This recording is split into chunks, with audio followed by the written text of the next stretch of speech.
Hey everyone, I'm Nito King, and welcome to the Malevolands, the third country in Toonstruck. Last time we saw some really creepy, freaky stuff. And something tells me this time we're going to see a lot more of it, because we're basically in its home base. And that was quite an amazing handstand. I think that's who I want to talk to first.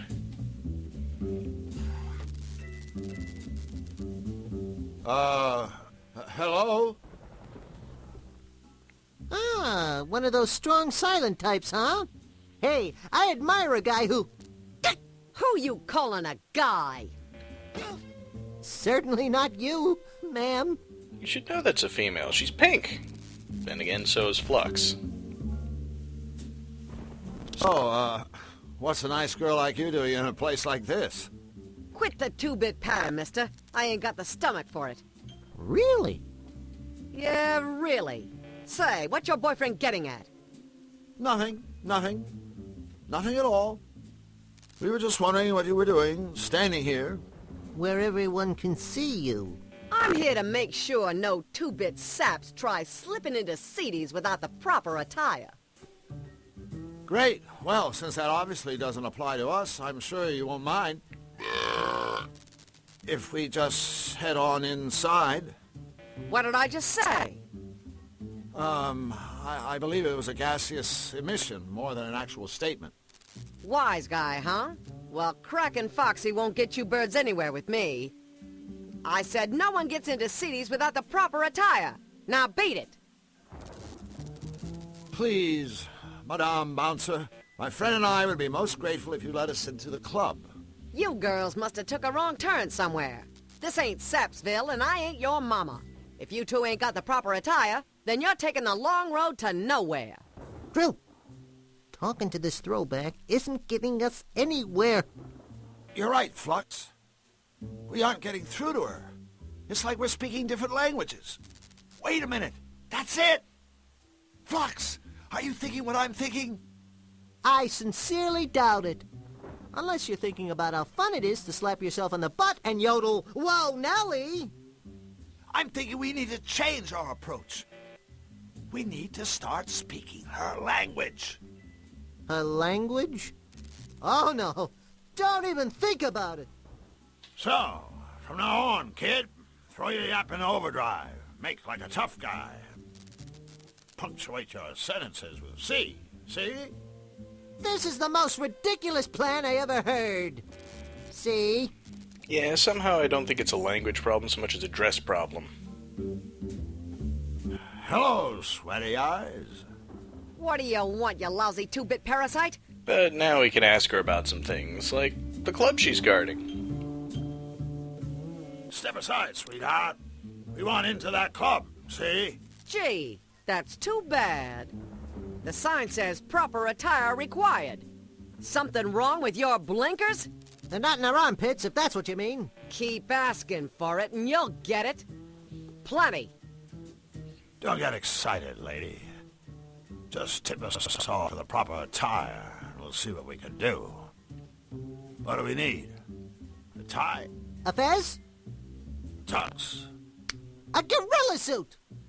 All right, that's it. No more Mr. Nice Girl. You don't scare us very much at all. Yeah, so why don't we all just step outside? We are outside.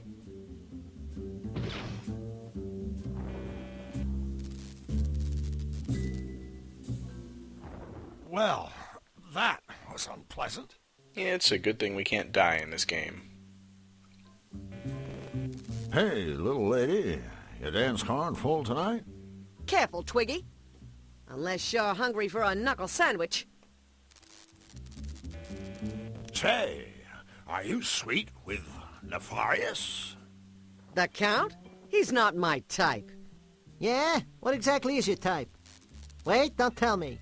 10 feet tall, covered with hair, and a waistline that stretches from here to next Tuesday. Your boyfriend's a real sweetheart.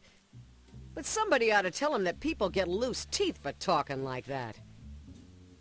Take it easy, sister. All we want is a little dirt on the count. What do you birds want to know? What's his game? What's his angle? What's his scheme? What's his angle? That's a lot of questions. That's okay. We got a lot of time. Well, I ain't. Well then, neither do we. Well, then get out of my face. A pleasure. So long, sister.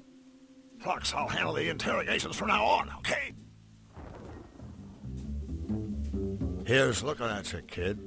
Get out of my face. Now hopefully if you've been watching carefully enough, you know what the proper attire is. And where to get it. But for now, we're just gonna have to check out this hardware store. Run by a robot. Of course.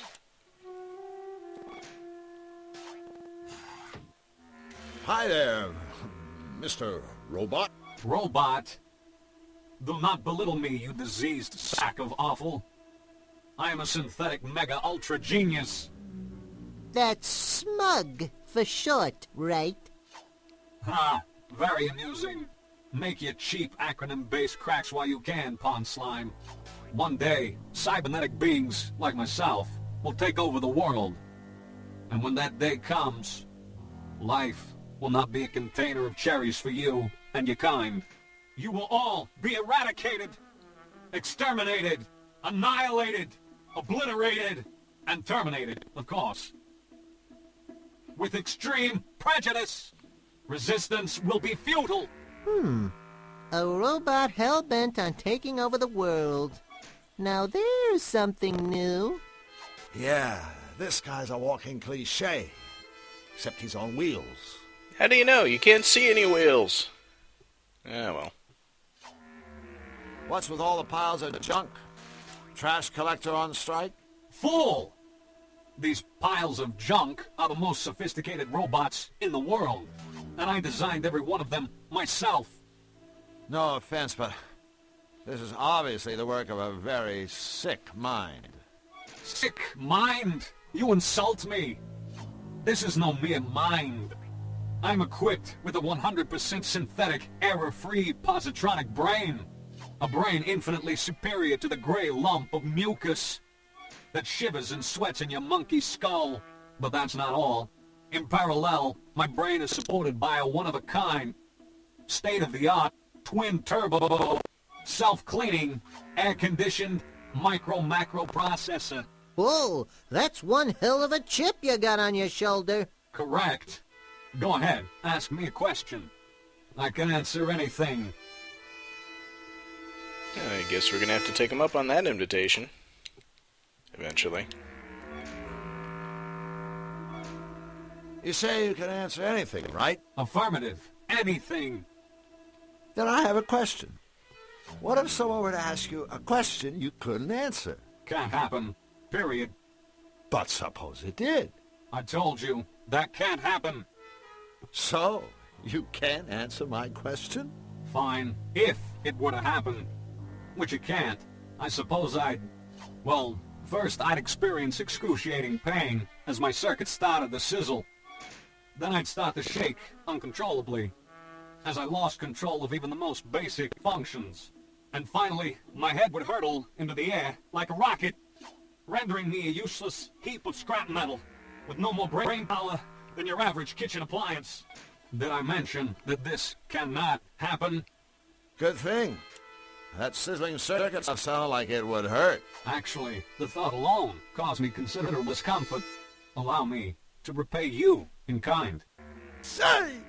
Ah, that made it all better. So all we gotta do is ask him an unanswerable question, huh? Okay. You say you can answer any question, right? Well, I've got one for you. You don't say. If a tree falls in the woods and there's no one around to hear it, does it make any sound? Boy, that's a toughie. What a ridiculous question. Obviously, the same sound waves would be generated, regardless of whether or not some moronic sentient being was within earshot. Was that a yes? Alright, Drew is no good at coming up with unanswerable questions. So who buys your, creations, anyway? The elite of the Malevolands, of course. Count Nefarious himself is my best customer. I bet he's a tough one to please. There isn't a more cold-hearted, calculating, manipulative creature in the Malevolands. We get along like a domicile on fire. It's almost a pity that he, too, will die when the machines take over. Do tell. One glorious day, I will command an army of death machines, whose primary objective will be to rid the world of all lesser beings. That is to say, everything that is not a machine. Thanks to our superior minds, powerful bodies, and heavy-duty death guns, you and your kind will find yourselves deader than the nails that are used indoors. That's what you think, Boltneck. But bear in mind that other catchy saying, don't catch your young domestic fowls before they've hatched. I almost miss BB Wolf at this point.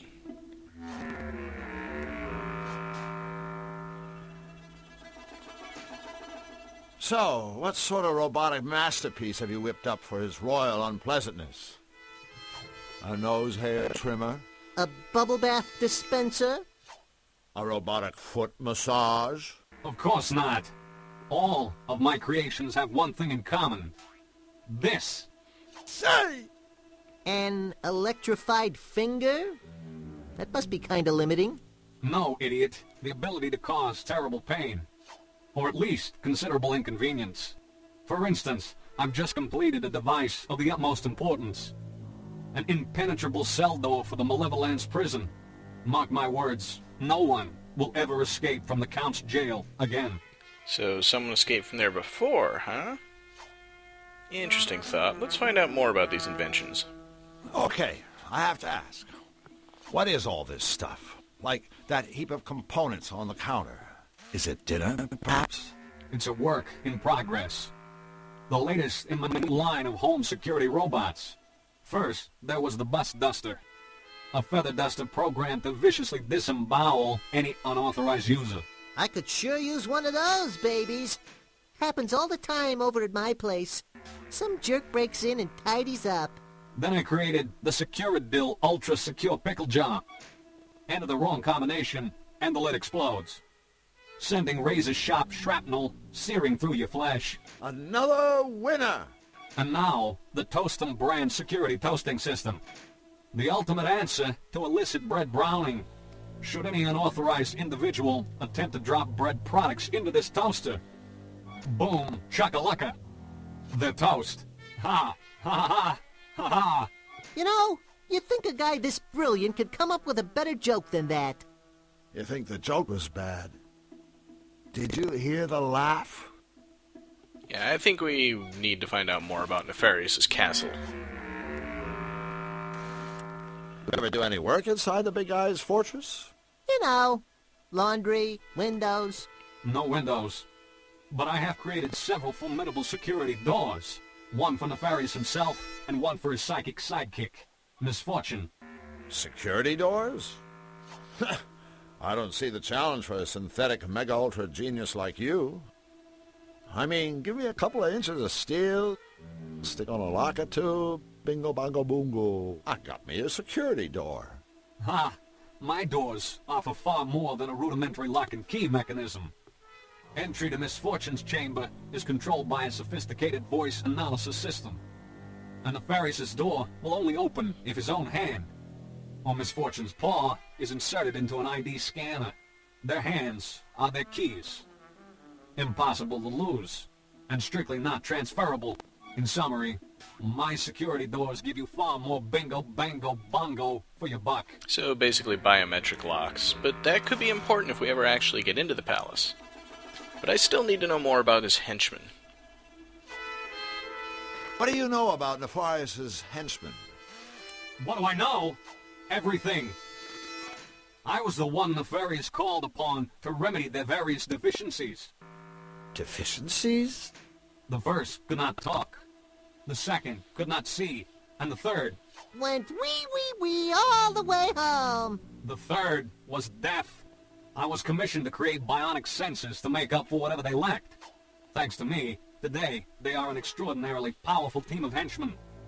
Of course, the bionic gadgets I created are superior in every way to their own feeble, flippy, floppy body parts. A waste of technology, but no matter. When the revolution comes, my steel warriors will salvage these devices and torch the rest. The revolution. I can picture it now.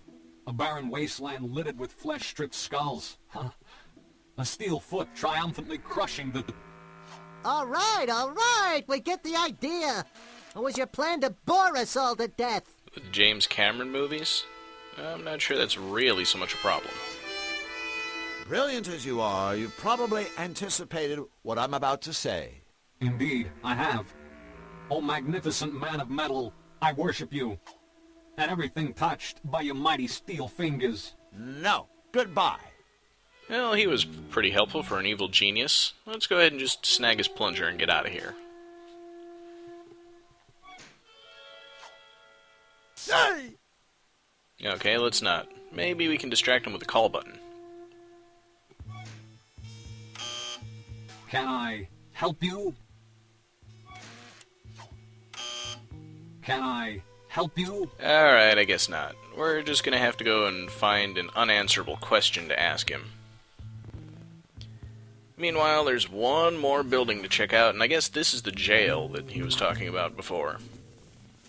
And that would be his impenetrable cell door. We can't do anything with it from the outside. But there's an ink pad we can snag.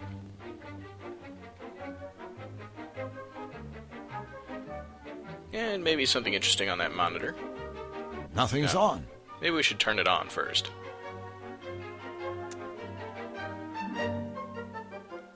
Look, it's a mindless cartoon. I was pretty sure there was a channel control here, but I can't find one. A painting of a wall safe? Either that's one of the most pathetic attempts at camouflage I've ever seen, or somebody has astronomically boring taste in art. Well, one way to find out. Oh, goody. It's a safe. Hey, I'd be more excited. There's usually cool stuff in safes. And this one actually just has a sliding puzzle for a lock. Now, if you know what you're doing in this sliding puzzle, it's not too hard to take a pretty direct path, and you don't have to brute force solve it, even though I know how to do that. But of course, I get a little confused here and there, because, you know, it's not exactly trivial to wrap your brain around 15 blocks and try to figure out how to solve the puzzle without moving any of them more than once. But I get there in the end. That's all it takes. A hole. A hole what? No, a portable hole. A portable hole. This thing can take us anywhere. Hold on. There's some writing on it. Note, prototype only. Extremely limited range. Use in town centers only. May wish to purchase life insurance before commencing travel. Yeah, sounds perfect. We'll be able to use that to get quickly between town centers. And I love the way the music ended right then. I don't know if that was programmed or what, but there's still one more place to look at before we get out of the Malevolands.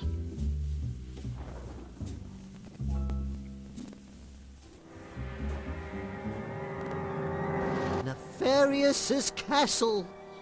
I wouldn't want to live there. Hey, I bet it's not even a nice place to visit. Yeah, but you know we're eventually gonna have to go in there. A stump. Half a tree is better than none. And that stump's probably got something to do with either getting in or possibly getting out.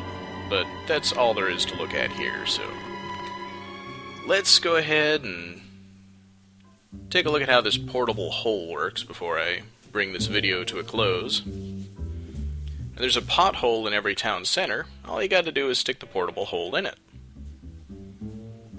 Okay, Flux. Here's the plan. I'm going to put down this mysterious prototypical thing we found in enemy territory and know nothing about, and then we're going to jump into it. Gee, couldn't we just play a nice quiet game of Russian roulette?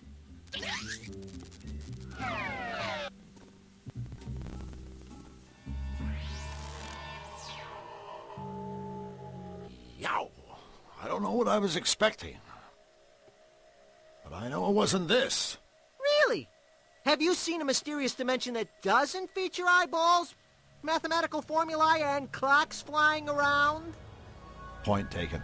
Oh, it's kind of Day of the Tentacle.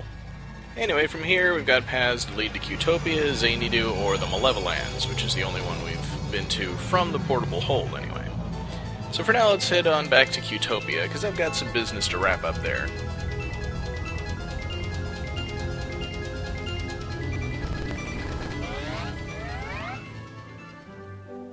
Hey, we made it! We didn't get lost, or implode, or anything. Implode? You never said anything about imploding. If you thought a guy might implode, you could at least warn him ahead of time. So now I think we've pretty much explored almost everywhere that we can get to in the game. So next time I'm going to be concentrating on solving a lot of the puzzles that we've seen and collecting the rest of those cutifier parts. So stick around, you'll probably see something interesting.